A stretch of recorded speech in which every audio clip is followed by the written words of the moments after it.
Hello and welcome back to the Ep.8 Eco podcast and the Startup Diaries. I'm your host, Rob. I'm joined as ever by my co-host, Matt. And we got a very special guest on the podcast today. It's our friend of the show, Jack, and actually one of our super VIPs. So firstly, Jack, thank you very much for taking that leap of faith. We promise we will have a t-shirt with you at some point Some point.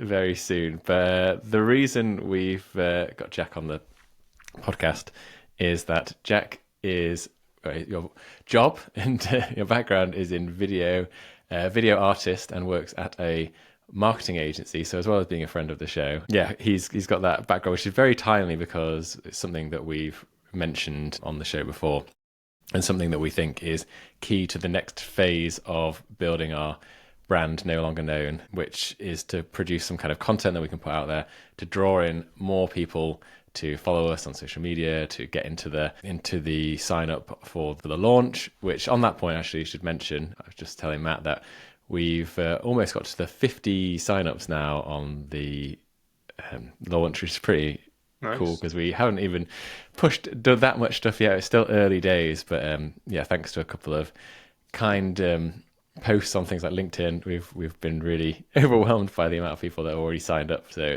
very exciting, and it means even more so gives you that energy to kickstart things. So yeah, welcome Jack to the show, and you're excited to dive into video content and figure out how the hell we're going to create some content to explain to more people what we're doing. Happy to try and help. Thank you.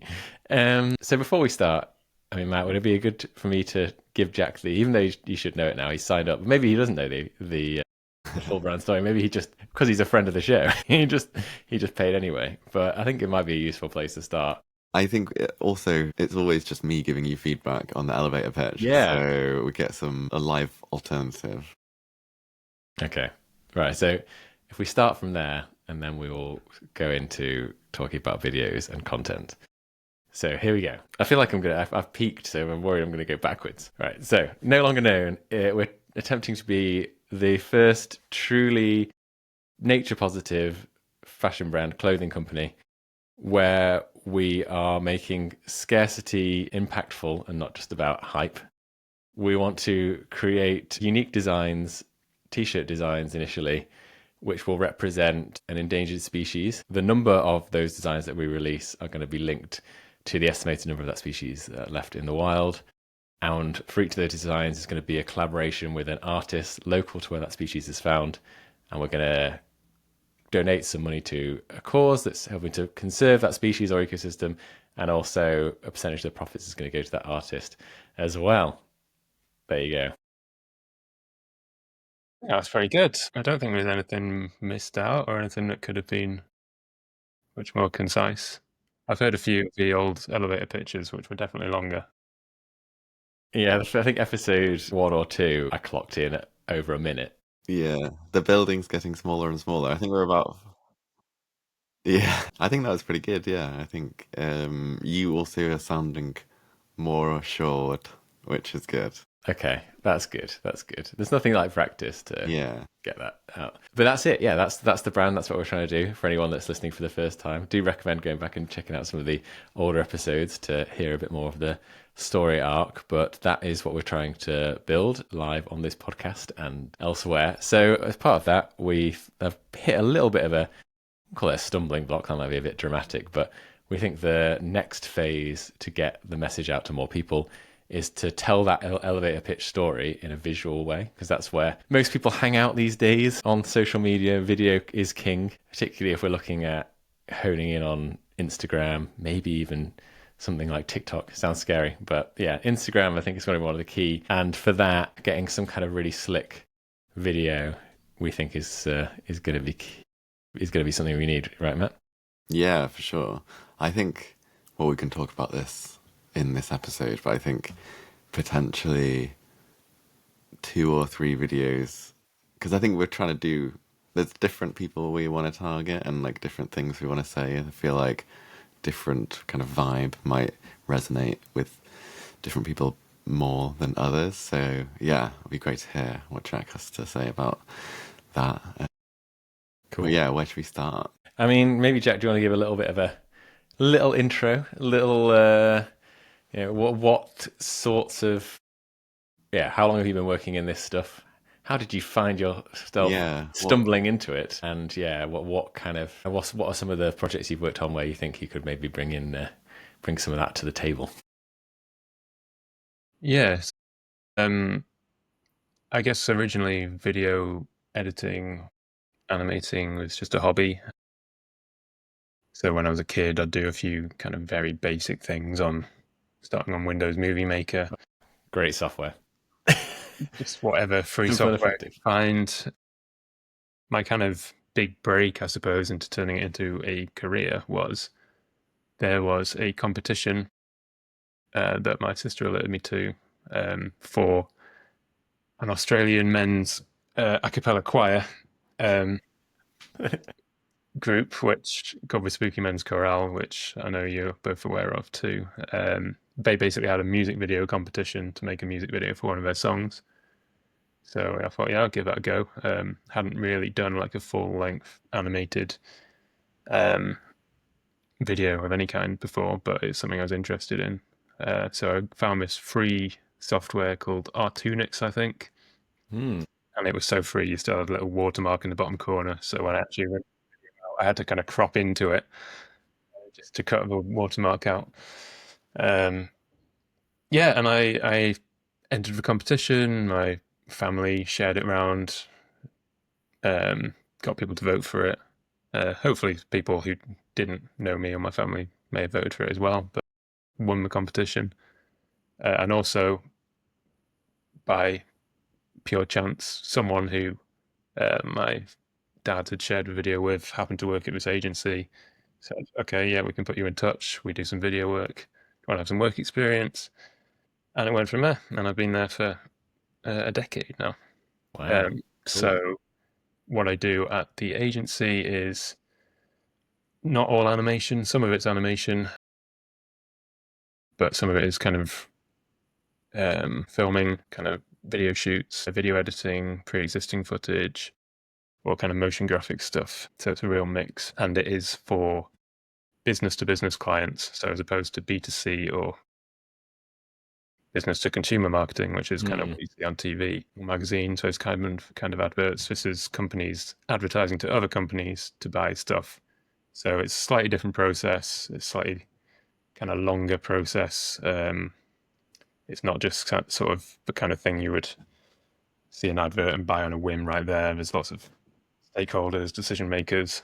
Um, but the kind of basic principles are the same. It's advertising.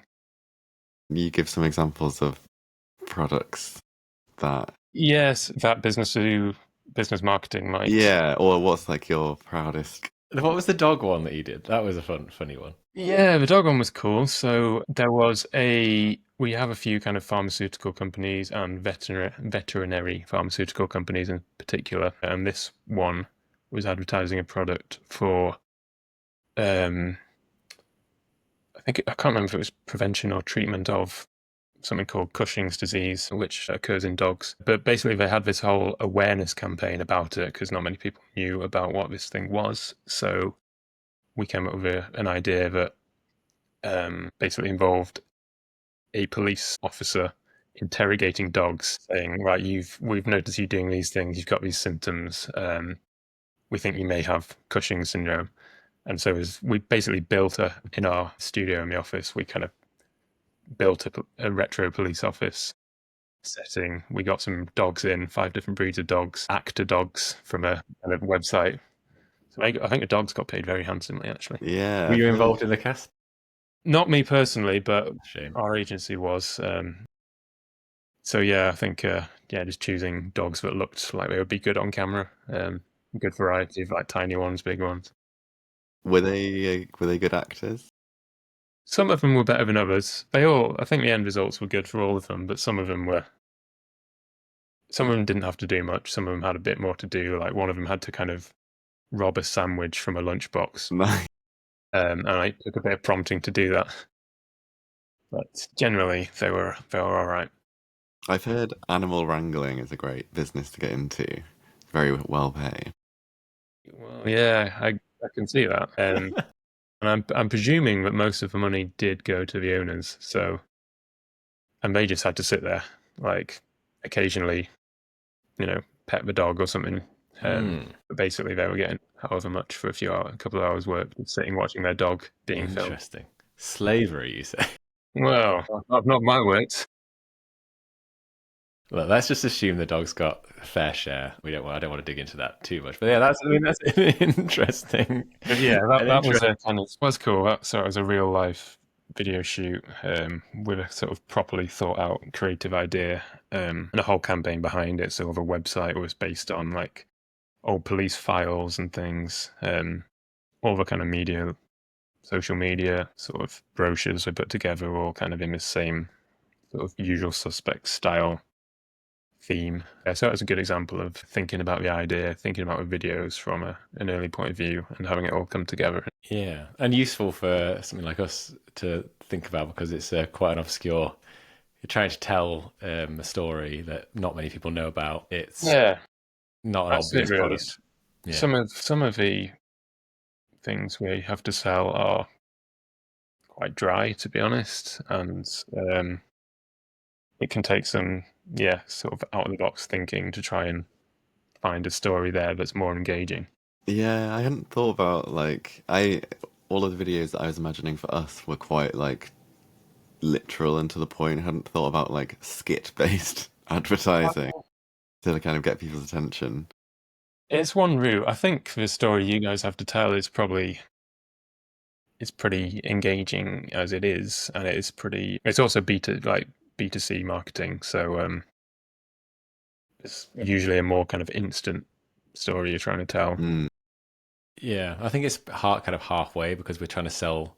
There is a product, but the story is so key to it. It's not like some products you just put up a picture on an Instagram reel of this thing that's going to solve this problem you've got, and then you're like, yeah, I'll buy that because it's solving that immediate problem. So I think it's a bit of a halfway house, but yeah.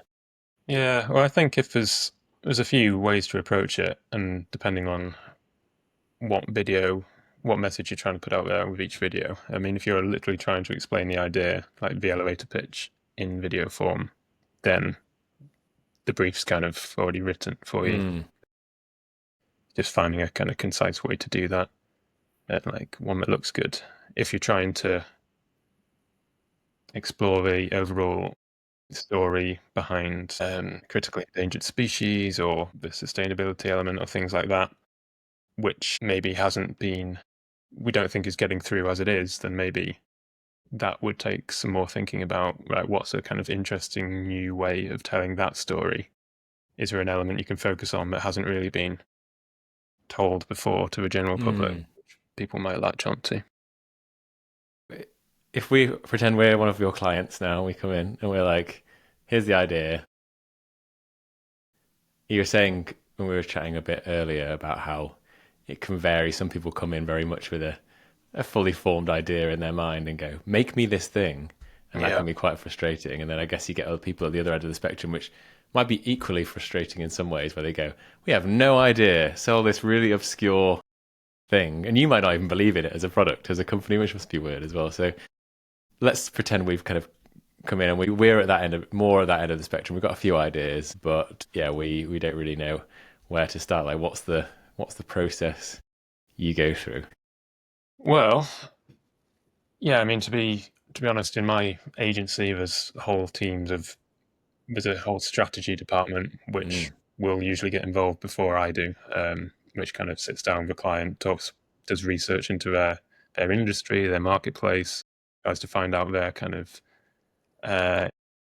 where they can differentiate themselves, how they've been seen previously by the public, if they're a pre-existing company, what space they want to move into, and also do a kind of test of like how risk averse they might be with regards to marketing. So how most people in our industry, frustratingly, quite conservative really when it gets down to it. And Boring. yeah, but the best ones are the kind of ones that want to take a risk and do something creative and different and not just stock footage. Yeah, dog actors and stuff. Yeah, exactly. And usually that's the best results and the ones that kind of win awards and get noticed and have good results. That stock footage is a great point. I feel like whenever I see, I mean, I've probably never come across B2B marketing, but even B2C things that feel like generic and that anyone could have made it is Mm. immediately impossible to engage or to get excited about. I feel like, especially if we're targeting this at like an Instagram audience, you're kind of fighting for someone's attention straight away. So I don't think, yeah, no kind of stock footage probably. Yes. Yeah. Please don't do stock footage. Yeah, it just has that, like, you can just feel it straight away. Yeah, you can tell. But yeah, I think you're right. Some companies, B2C companies too, don't. You can tell the ones that really put thought into marketing and treat it as something to invest in and something, an area they can sort of differentiate themselves. And people who are just sort of ticking a box, thinking, well, we need to put something on social media. We need to do a video, and yeah, just following all the sort of generic video cliches that you can. I guess that question must come up fairly early. Is like, where is it going to go? Like, where is your main audience already? Do you even have an audience? Like, that might be a question. And then, do you do the whole like create a piece of pillar content and they can repurpose it, or is that kind of up to them? Like, given they can do whatever they want with it. Usually there'll be kind of specific deliverables, and it might be they want something doing for an event or an exhibition. It might be something to live on a website. Maybe they're recreating a website at the same time. It might be something for social media, just for social media. So yeah, it's that's something that's definitely, obviously, you know, if they're buying stuff from us, it's kind of up to them how they use it in the end. But we agree up front what we're making it for, what kind of platforms.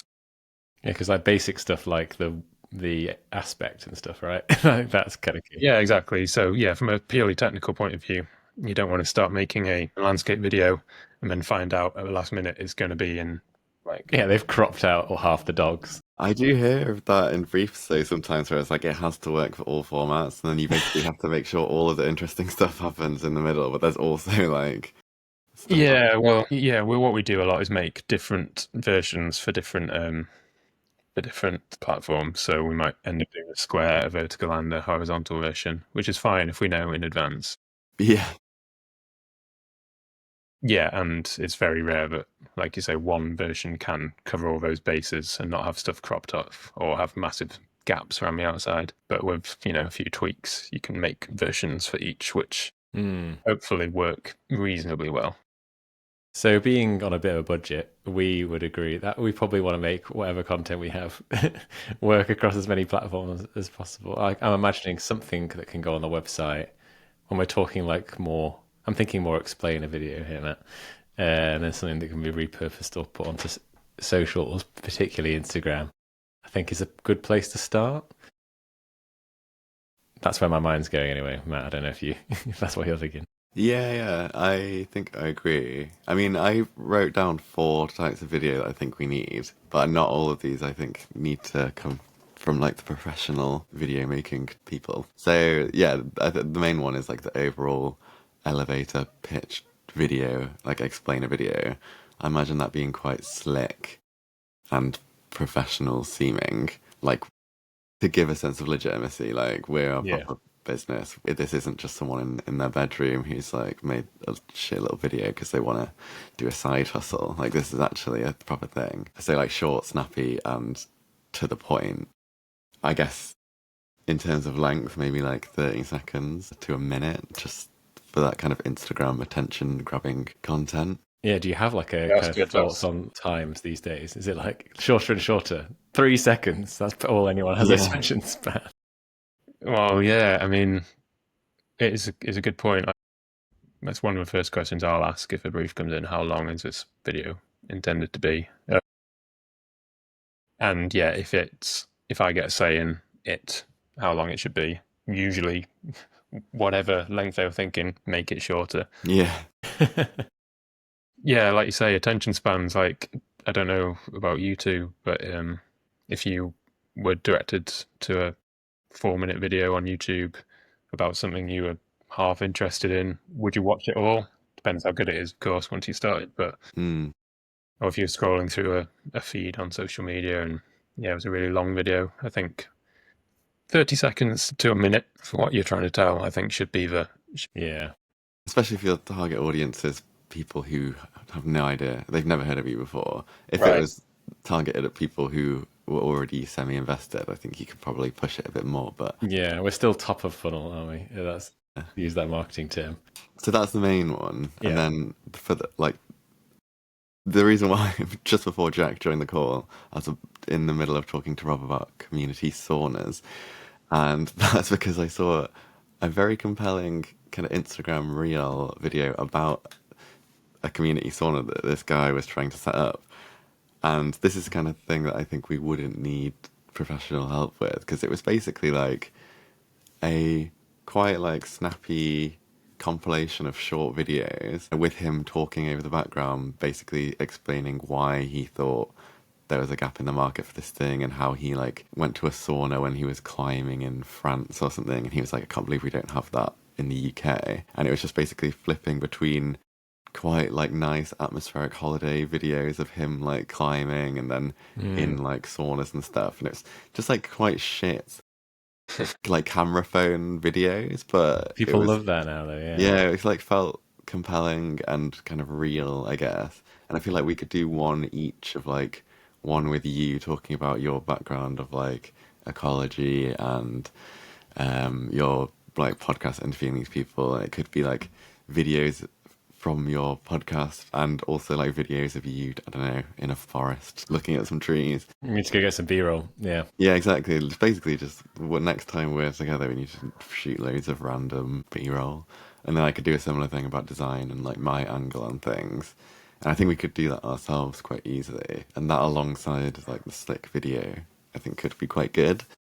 And then the final thing is, maybe this comes a bit later, but a video about the actual product itself. And I shared a video with you guys earlier of like an unboxing video that I thought was quite charming and slick. It's kind of like a stop motion video of I don't. It's kind of bad that I don't know what the product is. I think it's perfume, but it comes with like a artwork and it's just like very It's like nicely packaged. the actual perfume was like 10% of what you get in this box. Yeah. Yeah. But I think it kind of relates to what we're doing, because we talked about how the unboxing, because we're going for a premium product, the unboxing experience needs to just, it's not just a t-shirt that arrives in like a plastic bag. It's like, it will come with maybe a little postcard with the artwork on, some information about the animal, some information about the artwork, maybe like a sticker of the Dave the dodo from the brand, and it just being this nice thing. And I think that kind of unboxing experience is something that could be filmed quite nicely, and generate quite a lot of excitement. And I don't know, I feel like there might be a world where we can do that before we even have an artwork, where like, I don't know if it's like pixelated. Yeah. Have you ever worked with any companies, or I guess because you're not B2C, but like it may be similar to things like the dog or the B2B, where they don't really have a product to sell yet, or it's like an idea. Have you like got any examples of anything like that where you've got to kind of either mock something up or Yeah, just we mock stuff up all the time. Not necessarily the same in that it's not always like a new idea that hasn't been made yet, but we get things where maybe we have a product and they don't have any photos of it. Something that's kind of, maybe it is in construction. It's like, oh yeah, this thing is going to be ready. That's exactly what we're doing. Yeah. But yeah, we can't tell you what it looks like. Great. And we also have lots of stuff which is like a service or some maybe more techie thing where you have to be more abstract in how you illustrate it, because it doesn't look like anything. It's not got a physical form. But yeah, I think certainly as long as you know what the contents are going to be in sort of basic terms, like you're going to get a t-shirt, you're going to get a certificate or information slip, whatever it might be, then those things can be kind of illustrated in a sort of vague way in a video pretty easily. Yeah. Okay, that's good, because we're very keen to so much of this is balancing the tension of like the pre-launch and building that and trying to get as many people joining the queue, as it were, to before we launch it. We don't want to. We thought about maybe doing a design early on, just like a quick one, but then you kind of lost some of that tension and build up. So that's the challenge we're trying to balance, but it sounds like it can be done. Yeah, it is a tricky one, I guess, especially if you don't have like specific timings on when things are going to be done. And yeah, I think you mentioned in a previous episode about, well, you don't want to waste a bit of content if you don't have something to direct people to. You don't have a kind of call to action at the end. So you might succeed in getting people more informed or more excited about your product. But if you don't have anything for them to go and click or buy, you'll see at the end of it, then they might forget about it. And so I guess, yeah, think about timings of these things. And Yeah, that's true. Yeah. I think having an explainer of the company, the kind of elevator pitch, will always be useful to kind of introduce and like legitimize the offering and yeah, explain to people what it is you're going to do. I think it doesn't really matter because even now you're trying to get people to order and to subscribe. So that's already open. It's not like there's nothing for people to. Yeah, that's where we're trying to get people to, and very openly just saying, here's the queue to join and secure your place at the launch. So that's where we're trying to get people to at this stage, not to. And I think when the plan is to have a more substantial set of Instagram posts, so I feel like at the moment we've got like 3 posts and we haven't posted anything for ages, so it's not the most appealing thing to be like, oh, I need to follow these people to see what they're doing. So I think hopefully by that point we would be a bit more active, so we just gather a bit more followers that way, hopefully. Yeah, I can't confess to being a social media expert by any means, but I would imagine, yeah, you want to, unless you're committed to posting however many times a week for as long as it takes until you're ready to launch, it's maybe a sensible move might be to kind of conserve keep your powder dry until you think, right, we're getting close to launch. Make content now. Yeah. And then once you start building that momentum, you're not forced to kind of interrupt it. Yeah, that's the thing. Like we're doing the kind of unboxing, that feels like it needs to come closer towards that point. Yeah, definitely. And this is just more around the actual early concept and the idea at this stage. So what was the 4th video? So there's the 3, 2 sound like we can do them ourselves potentially. What was the 4th one? 4th is unboxing. Oh, that was the 4th one. Yeah. So just run through them again. So first is the overall elevator pitch brand explainer. Then the next 2 are the kind of like introduction from each of our perspectives, more kind of handmade feel. And then the 4th is an like product focused unboxing or similar kind of thing. That's my thoughts. Very open to comments. Yeah, I think you're right. I mean, yeah, Jack's nodding. Do you think that's a good starting point? Yeah, I mean, like you were saying with the ones you can do yourselves, that could be obviously those specific things about your backgrounds might be a one-off, but that sort of style might be a more regular thing if it's something that proves kind of easier to knock out relatively quickly. And like you say, it's got that kind of authentic style. It's coming direct from the owner's phones. So it's more like a personal link straight to how the operation is going. So it might be, a 15-second, 30-second update every couple of weeks or something from one view. As you know, that might not be something that lives on. That might be more of a social media thing, just to keep the ball rolling, but rather than something that lives on the website permanently. Yeah, I think that is important because I think, correct me if I'm wrong, Rob, but I think our angle is to get people invested in us as well as the brand to feel real. We're not like a faceless Chinese mega factory that's just churning out t-shirts. Yeah, coming across as like real people who. Yeah, I agree. Yeah, that's the plan. I think that's most of the successful new brands you see these days that have a face founder behind it that's helping to produce that content. I think that's the good way to go.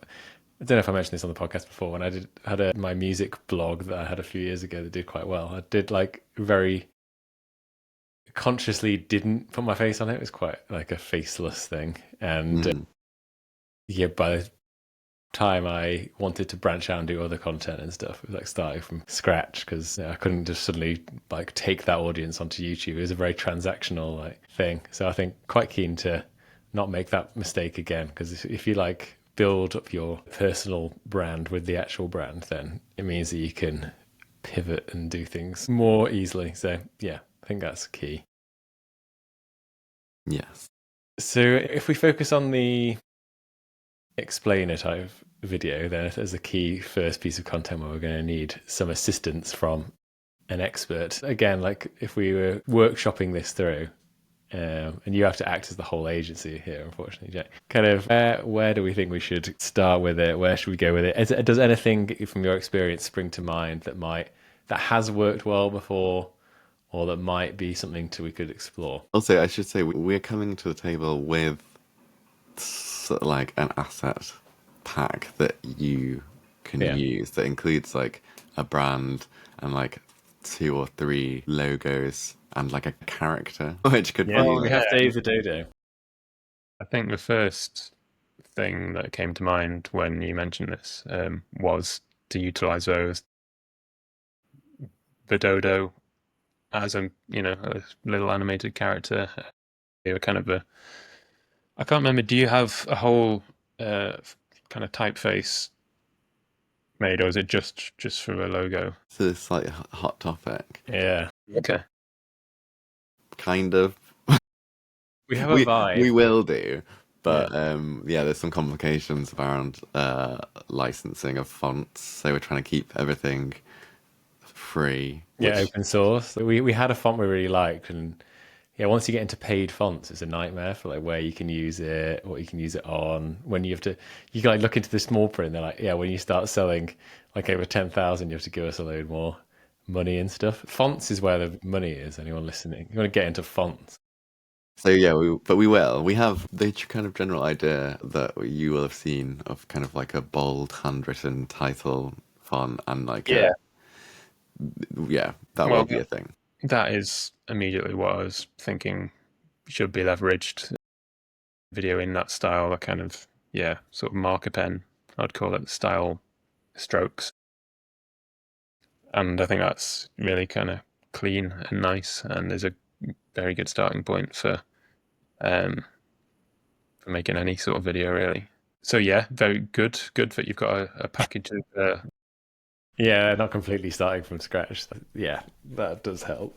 To be honest, I think you're kind of halfway there as it is, because I think the story you want to tell. That will need sort of refining a bit, probably storyboarding once you've got a story down, and then there's kind of sort of technical details about, do you want a voiceover to tell the story? Do you want it to be on screen?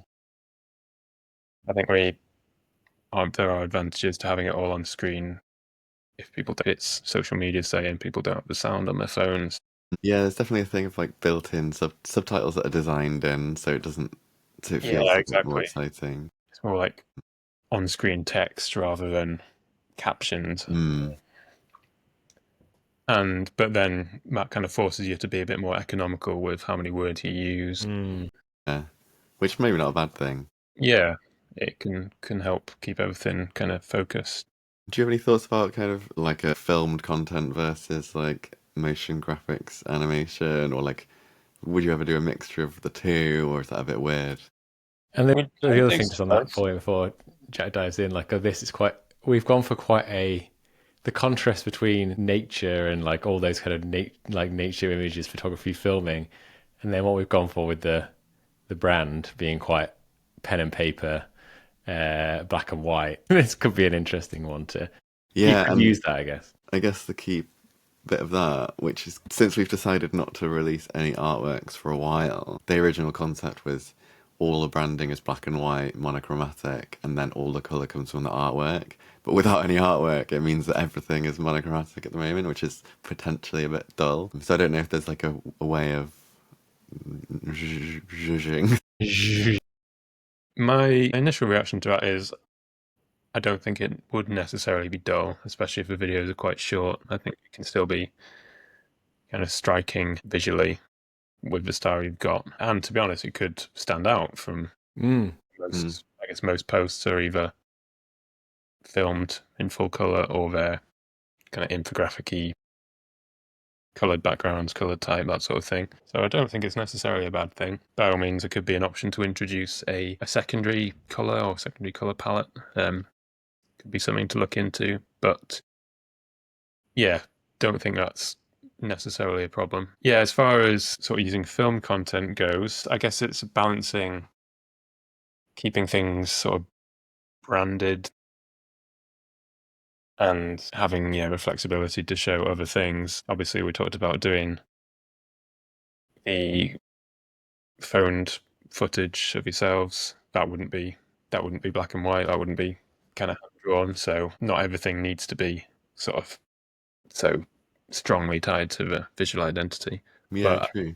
I think when you are building a company at the very beginning, it's probably important to keep the branding fairly strong and consistent so that people make those connections in their mind between the things they've seen before. But yeah, I guess the other part of it is what story do you want to tell? If you want to speak specifically about certain endangered species, do you want to tell that with some footage or imagery, like realistic imagery of those species? Would that be the most impactful thing to do? Or actually, could you still make that same point with a hand-drawn style? Obviously, it would involve someone having to draw them out in the same style. Food for thought. Yeah, there's Yeah, lots to think about. Just as you were saying that, then I was like, you could have one of the slightly more obscure, really rare species like come up on someone's phone as a bit of a panic, like, what the hell is this? And like this really cool thing. Like, what if I was to tell you there were only 80 left in the world? Like you could do things around that. Yeah, it's difficult. I want us to feel authentic, and this is something I guess most brands must wrestle with now. Is like making the authentic feel authentic but not cheesy, and making the branded stuff feel polished but not boring. yeah, Finding that balance is just going to be the. Maybe we just have to test stuff. yeah. I See feel what like once we start, some of these questions will be answered. Yeah. Okay. So so you think next thing we should do is maybe do some storyboards, or like, is it better Yeah, for?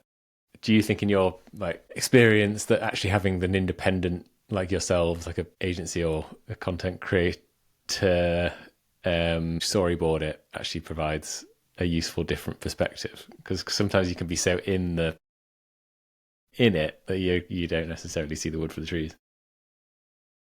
yeah, it's definitely an option. It depends how kind of strongly you feel about the story you want to tell, or if you would like a different perspective. I think certainly giving an independent something to work with is helpful, and having some parameters to work within is helpful. But I feel like you've got that already, so Mm. um, it can work either way, I suppose. I think you'd be able to give the information you have already, the kind of assets you have already, over and say, right, design a storyboard or a concept for this explainer video, and then you can kind of reconvene after that and make sure you're both aligned on how that should go. Um, yeah, there's a excuse me, in my role, there's a few things you might do at this stage. You might script something out before you go into a storyboard to make sure what's being said, either on screen or Mm. as a voiceover, basically the message of the video is getting across. And there's sometimes we do style setters, so either kind of static frames or a little bit of video, or Mm. maybe even an animatic sort of semi animated video, Mm. just to make sure that visually it's going in the right direction. So I suppose those are the two main threads, for visual and the narrative. And again, you can brief as much or as little of that as you want, really. Obviously, the more you brief, the more information you give to someone, the closer it's likely to be to your vision. The less you give them, the the more freedom they have, but there's always a risk that they could go in a different direction to what you're actually thinking. But we're definitely willing to be on the slightly more experimental, risk-taking side of things. Yeah, for sure. So I Well, hope that's also good information to give to someone. Just say, go crazy with it, and then see what comes back. I like that And idea. there's also the question of music. Is this video soundtracked, and what is the tone? I kind of Horror movie. yeah, yeah. There is definitely a version where it's like that classic Inception style, like because Clock ticking. yeah, clock ticking on the nose, kind of. I kind of want to avoid that, but then you also don't want to have like ukulele, like, upbeat. So, yeah, it could be the contrast between the Inception and then something. Interesting. Yeah, because I mean, this is the thing we've talked about many times. The podcast is balancing that. We want it to be fun, and we want this to be a positive movement that people get behind, not the antithesis of much of the environmental conversation around doom and gloom. And we've only got valid but not very inspiring in many ways. But we equally know it's a bit of a depressing subject, and we don't want to mock it as well. Yeah. I think it can be done. It can be done. There's good brands examples out there that do it, and we've talked about things like Oatly or that are tackling quite big issues but doing it in a very tongue-in-cheek way. I think there's lots of good examples out there, so it can be done. We're just always keeping it in our minds. Yeah, it's good that you're thinking about things like music. I've worked for clients who don't until the very last minute, and then I find it one of the most subjective parts of the whole job. Like I'll have ideas on what's good music, what works for the video, but it's always trying to second guess clients. Some of them want the most generic, boring, like corporate stock tracks imaginable. I can hear it in my head right Yeah, now. me too. I know the song. Yeah, it's probably the same song actually. Slight variation 100 times. It's got like a bit of whistling in there and a bit of acoustic guitar. Well, I imagine- that's one option. One I'm thinking of is kind of like delay guitar, like ding ding ding. Yeah. It's just sort of very like light, soft rock, but it doesn't go anywhere. Yes, I know the one. I guess it also helps to have that comfort, well, sooner rather than later, because if you're editing to a song, Yeah, so some videos like sizzle reel style things really rely on the music to edit to a beat. Some are less important, but yeah, it is a good thing to think about up front. Okay, that is interesting. Yeah, it's amazing how much music can change a video completely. Maybe we should start a playlist of music that we think is tonally right for the brand. Yeah. And that's a pretty good idea. And yeah, it may be you want to buy a track, or you may want to compose a track, or... Well, I remember you saying that you have made your own music for videos you've made before. So I'm guessing this is an option for us as well. It is an option, definitely. Expanding the scope. Mm-hmm. Yeah, for sure. Obviously, advantages are it's completely ownable. Nobody else is going to have the same thing, and it's going to be completely sort of bespoke. I've done it before where I've kind of composed music to a video, so all the specific beats have been... I like that. That's doing it that way around. That's interesting. And the downside is, it can take longer to compose, and it's it's not... And time is money. Time is money, exactly. So sometimes it works out actually just spending the money on a track, and works out cheaper, but... Yeah, some clients I've worked with come with their own suite of like brand music. Like, here's our brand song. Here's our 30-second version. Here's our 15-second version of a brand song. It's like a Sonic logo we have to play at the end of every video. Wow. Whereas brand others... song. Yeah, maybe we need a jingle. Loads to think about. What might be useful is, as we did with the branding, where we found loads of other brands that we liked, maybe we start finding content that we like you have done with a few things, and just start posting that onto our Miro board, and that'll give us a good idea of what to rule in and rule out. Yeah, I that feel like sounds good. that's a good way to start. Yeah, I Copying. feel like we need to understand what we're thinking. Because, we might have slightly different ideas in our heads. So, yeah. Well, loads to think about and go away. That's been very useful, Jack. I Yeah. mean, anything else that we haven't talked about that you think is worth covering? Any like cardinal sins that we should avoid, or any experiences you've had where tried something or it just didn't work that we should know about? Not Confessions off the top of time. my head. I'm sure there's loads, and if anything comes to me, if I see you doing something and think, no, red flag, I'll try and make that known. No, I think we've covered a lot there. There's obviously good and bad ways to do things, but yeah, sometimes you just got to start down that path before you realize what pitfalls there might be that you could fall into. So yeah, we'll dog actors will ask your opinion if we decide to bring in any or Well, other animal there's actors. some good ones. I mean, hopefully they're still alive. I don't I mean, know. imagine- finding actors of the species that Yeah, that's we what I was want. going to say. Yeah, right. Endangered animal actors. That's a brilliant idea, actually. Probably quite scarce. Yeah, like slim pickings. Unfortunately, it's one It's kakapo. like only 50 of them, and they're Terrible all actor. actors. But that could be like they could. Yeah, I don't know. Maybe there's something in There that. could be a creative idea in that. Like, Dogs dressed as these species. that's not what I was going to say, but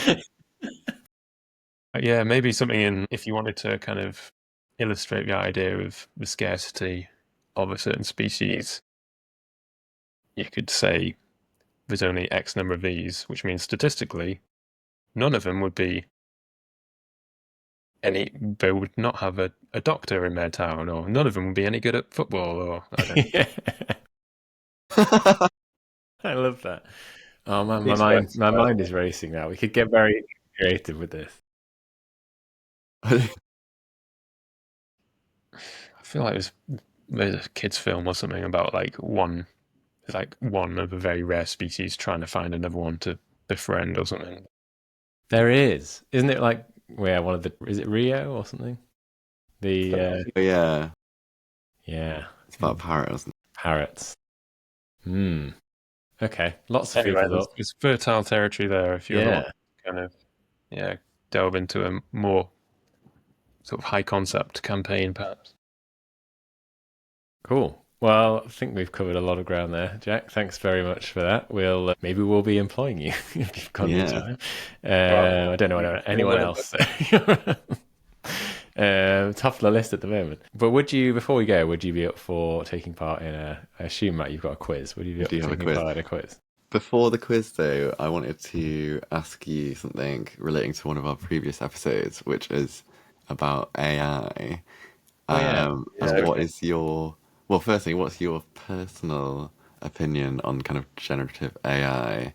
And also, do you have like a work policy? How do they feel about you leveraging AI in your kind of day-to-day work? Yeah, very, very good questions. I'll try and keep it brief, but it's quite a lot to say. Personally, yeah, unsure. I think I'm sort of,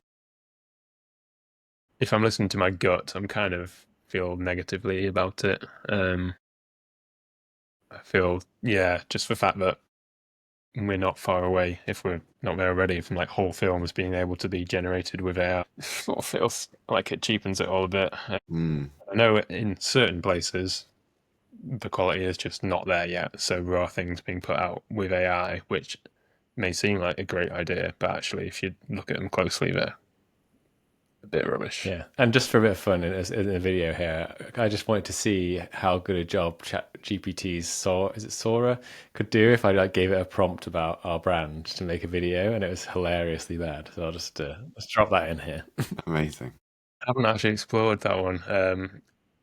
This stuff is developing so fast. I know with like Runway is one where I've tried to generate video before, and I think it's impressive what it can do, but it's still a long way from replacing kind of a bit of film footage. I think video is a few steps behind, say, imagery or text in what AI can do at the moment, but I'm sure in a few years it will catch up. As for our company policy, well, there are plenty of meetings going on, kind of agency level, industry level, because the words Wild West have been used a few times to describe how kind of lawless it all is at the moment. So there's definitely talks about the ethics behind it and Copyright.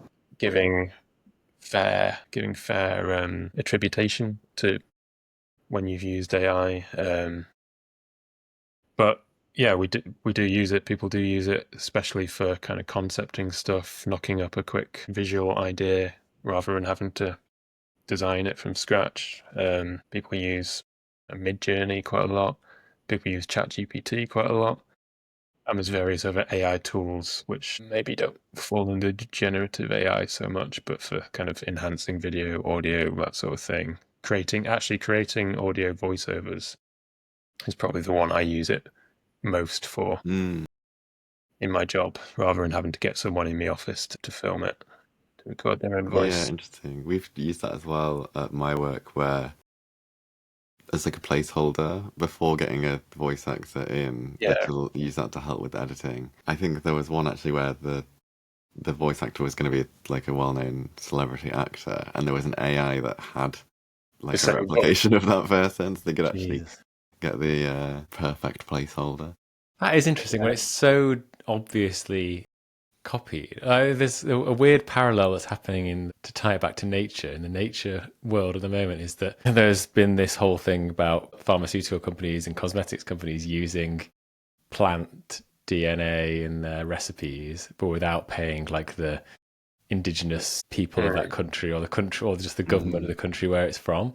And it was a big thing that they've launched this fund where companies like big pharmaceutical companies are paying back now, like for trying to give some money back for all that basically free information they got. So I wonder if there'll be something similar for eventually with AI. Like all these celebrities will just be getting like a windfall because I don't know.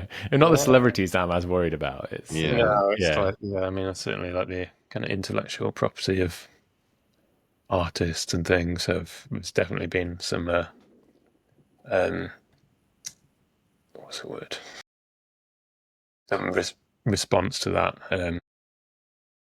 Yeah, obviously people aren't happy, but the AI tools are basically plagiarizing their work, but with no kind of recourse for compensation or. Yeah. So yeah, I think a lot depends on what legislation gets put in place in the next few years. It's interesting to see how it develops. But I can confirm we will never use generative AI in our t-shirt designs. yeah, 100%. It's become quite a key What's the part point? of the The point, exactly. And I hate it. Anyway, on that note, on that note, I got a quiz about a much more light-hearted topic, extinction again. Hey. So, as we mentioned, the brand assets we have include the character Dave the Dodo. So I thought, why not do a quiz about the dodo itself? This is a multiple choice. Is it multiple choice? Actually, no. There are multiple choices, but I think it might be more fun for you to guess first. And I think the way to make it a bit more inclusive is that, Jack, you get to guess first. If it's wrong, I'll throw over to Rob. And then if Rob doesn't get it, maybe I'll give you some choices. Yeah, throw it back to you. Just keep guessing. Okay, question one. I think this is quite a hard start, but what was the dodo's natural habitat? So I'm looking for a country. Gosh, that's a weird way to phrase that question. Yeah. what do I know about a dodo? I feel like my earliest memory of being aware of a dodo was watching a Captain Pugwash episode. Okay. I think they went and discovered a dodo still alive somewhere. I don't know. It's probably like South America somewhere. Let's say Ecuador. It's not right. Rob. I feel like I should know this. I think it's one of the big. Is it one of the bigger islands, like Madagascar or Borneo or somewhere? or is it a smaller island off the coast? My mind is going towards like Asia, maybe even towards Australasia. I'm going to go with Madagascar. I'm going to say you hit the post. It's Mauritius, Okay. which is just off of Yeah. Madagascar. It is a much smaller island. Yeah, makes sense. Okay.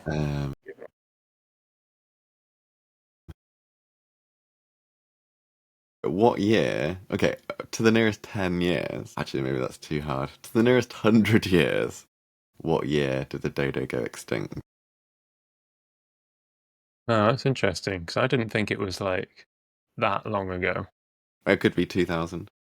They found one. Yeah, I mean, I want to say like to the nearest 100, maybe like 18. Yeah, it was probably before 1900. I could be way off, but yeah, for some reason I thought it was in that sort of range. So I'll say 1800 and then. It's not a bad guess. I'm going to throw to Rob. Higher or lower? I think it's slightly more. Yeah. So the exact date is 1662. So Right. I'll give that to you. Well done. I'd say both good guesses though. Yeah, we went way off. Just to build your confidence slightly, Jack, what type of animal was the dodo? Well, if it's not a trick question, I think it's a bird. It is a bird. Well done. You've got, so this is a quiz. Someone else's quiz you're reading. Yeah. You wait till question 3. Question 3 before people realise what a dodo is. I have no idea, but I didn't. Yeah, I thought it was a snake. You mean the bird that went? Yeah, that lived in Mauritius. The fish from Mauritius. Yeah. Okay. Yeah. This in terms of difficulty, it's got a bit easy now. Why couldn't the dodo fly? Sounds like a bad. Actually, I'll give you. Cracker joke. Yeah. For this, I'm going to give you the multiple choices because some of them are quite funny to imagine. Is it A, it lived underwater? Is it B, its wings were too small for its body size? Is it C, it was too lazy, just couldn't be bothered? Or D, it had no wings at all? Well, I don't think we know that it's not C. Yeah. Prove it. Yeah, I would have thought it was B, the wings being too small for its body. Correct. Yeah, because is this one of those quizzes where they give you all the answers at the end? Because I was wondering if No, that's I why have they to- put in the water one. Just like, oh, it might not be a bird. Yeah. Go back and change it. Yeah. It could be a penguin. They go underwater. They can't fly. Yeah, true. Okay. Maybe this will be the last one. What did the dodo primarily eat? Is it meat, fish, fruit and seeds, or insects? I don't know. You'd have to eat fairly big, I think. You'd have to eat a lot of insects to survive something that size, but it's probably possible. They lived on an island, so it could be fish. Maybe fruit and We seed. know now that they don't live underwater though. That's true. It'd have to be the kind of beached fish. Yeah. You get washed up every morning. I'm starting to understand why it went extinct. Nothing to do with humans. So yeah, I think I've gone for fruit and Fruit and seeds. Correct. Very good. All the rest of the questions are quite boring, so I think we'll leave it there. Amazing. Well done, Jack. I think you did pretty well there. Yeah, I think you did quite well. Dave would be proud. pulled it back with the easy questions. I'm saying. Yeah, I should have probably thought about the order before, but here we are. That was definitely one of your top 5 quizzes there, Matt. Thanks. Thanks. Wow, the 5 episodes we've recorded. This is episode 8. Is it? Wow.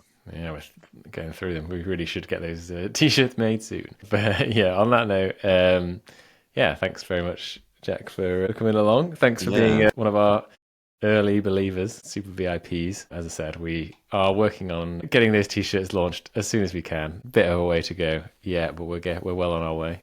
Yeah, hopefully you're still excited to get your hands on one of our first designs. I definitely am. Yeah, I think. No, I'm very intrigued to see what they're going to be, what the animals are going to be, and what the designs are going to be. Yeah, it's intriguing. Good. Well, that was the That was the point, so I'm glad that's working. Yes, but thanks to everyone who listened. As always, if you haven't already, go to nolongerknown.com, sign up onto that waiting list, and yeah, we'd love to have you on board. And thanks for listening. So until next time, see you then. Bye bye.